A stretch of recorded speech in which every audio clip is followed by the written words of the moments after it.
बोले मतलब? बोले पानी पिया है, प्रसाद भी पा लीजिए मेरे घर का, एक साथ कर लीजिएगा प्रायश्चित उसका। ब्राह्मण बालक तो लाल वर्ण का हो गया उसका चेहरा। तुम कह कैसे सकती हो मुझसे, मैं तुम्हारे घर का भोजन करूंगा। वैश्या बोली कितने दिन हो गए आपको घर से निकले? बोले 3 दिन हो गए। कुछ पाया? बोले नहीं पाया। अब पाप का बाप पता नहीं कल मिले परसों मिले, कब मिलेगा, कब तक भूखे रहोगे आप? कुछ पा लीजिए। मैं कहीं और पालूंगा, तेरे घर का नहीं पाऊंगा।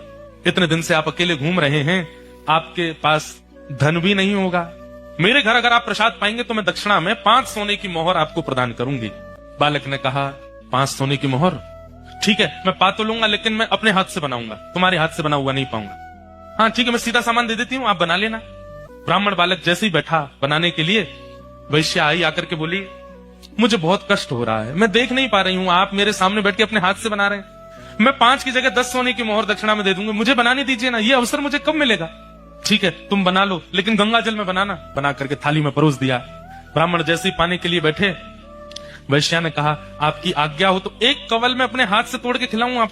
ब्राह्मण बालक बोला तुम कैसे सोच सकती हो, तुम्हारे हाथ से कैसे पाऊंगा मैं? तो बोले बिल्कुल नहीं, 15 सोने की मोहर दूंगी दक्षिणा में, मेरे हाथ से पालो। ठीक है, एक कवल खिलाना, फिर बाद में मैं अपने आप खाऊंगा। बोला हाँ ठीक है। एक कवल जैसे उठा के दिया वैश्या ने, और एक हाथ घुमा करके दिया गाल पर, ताम्र वर्ण हो गया। क्या करती हो? बोले पाप के बाप से मिलवा रही हूं आपको। पाप का बाप? कैसे?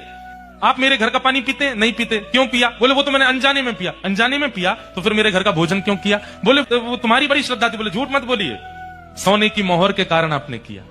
5 सोने की मोहर के कारण मेरे घर का भोजन स्वीकार कर लिया, 10 सोने की मोहर के कारण मेरे हाथ का बना स्वीकार कर लिया, और 15 सोने की मोहर पर आप मेरे हाथ से खाने तक को राजी हो गए।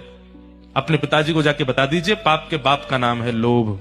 एक लोभ आपसे क्या क्या करवा देता है ये आप खुद विचार करो।